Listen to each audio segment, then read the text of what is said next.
The Lockheed C-130 Hercules is an American four-engine turboprop military transport aircraft designed and built by Lockheed, now Lockheed Martin. Capable of using unprepared runways for takeoffs and landings, the C-130 was originally designed as a troop, medevac, and cargo transport aircraft. The versatile airframe has found uses in other roles, including as a gunship, a C-130 for airborne assault, search and rescue, scientific research support, weather reconnaissance, aerial refueling, maritime patrol, and aerial firefighting. It is now the main tactical airlifter for many military forces worldwide. More than 40 variants of the Hercules, including civilian versions marketed as the Lockheed L-100, operate in more than 60 nations. The C-130 entered service with the US in 1956, followed by Australia and many other nations. During its years of service, the Hercules has participated in numerous military, civilian and humanitarian aid operations. In 2007, the C-130 became the fifth aircraft, N1, to mark 50 years of continuous service with its original primary customer, which for the C-130 is the United States Air Force. The C-130 Hercules is the longest continuously produced military aircraft at more than 60 years, with the updated Lockheed Martin C-130J Super Hercules currently being produced. The AC-130A Spectre is a C-130 converted to a gunship, primarily for night attacks against ground targets. To enhance its armament's effectiveness, it used various sensors, a target acquisition system, and infrared and low-light television systems. The versatile C-130 Hercules, originally designed in the 1950s as an assault transport, was adapted for a variety of missions, including weather mapping and reconnaissance, mid-air space capsule recovery, search and rescue, ambulance service, drone launching, mid-air refueling of helicopters, and as a gunship. The C-130 could transport up to 92 combat troops and their gear or 45,000 pounds of cargo. Where facilities were inadequate, the Hercules could deliver cargo by parachute or by using a low-altitude parachute extraction system without landing. The Korean War showed that World War II-era piston engine transports, Fairchild C-119 Flying Boxcars, Douglas C-47 Skytrains and Curtiss C-46 Commandos, were no longer adequate.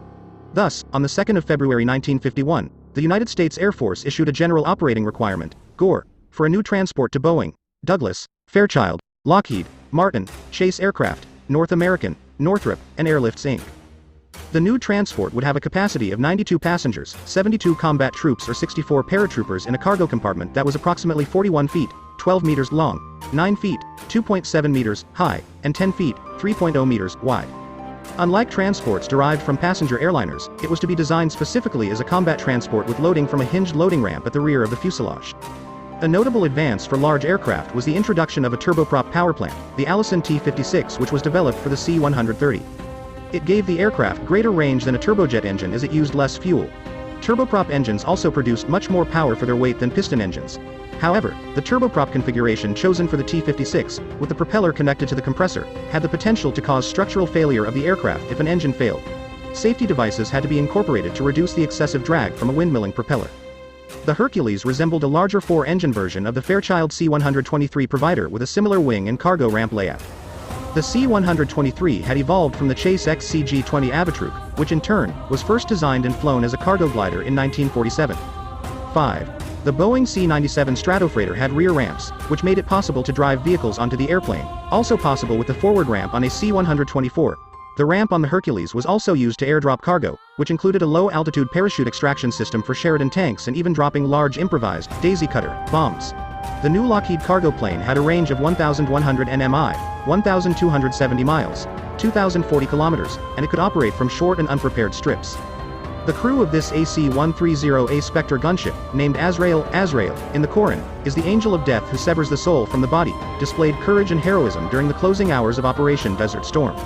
On February 26, 1991, coalition ground forces were driving the Iraqi army out of Kuwait. Azrael was sent to the Al-Jarrah highway between Kuwait City and Basra, Iraq, to intercept the convoys of tanks, trucks, buses and cars fleeing the battle.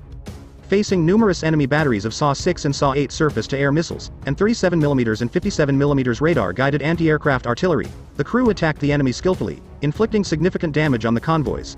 The crew's heroic efforts left much of the enemy's equipment destroyed or unserviceable, contributing to the defeat of the Iraqi forces. On February 28, 1991, Iraq agreed to a ceasefire. The aircraft on display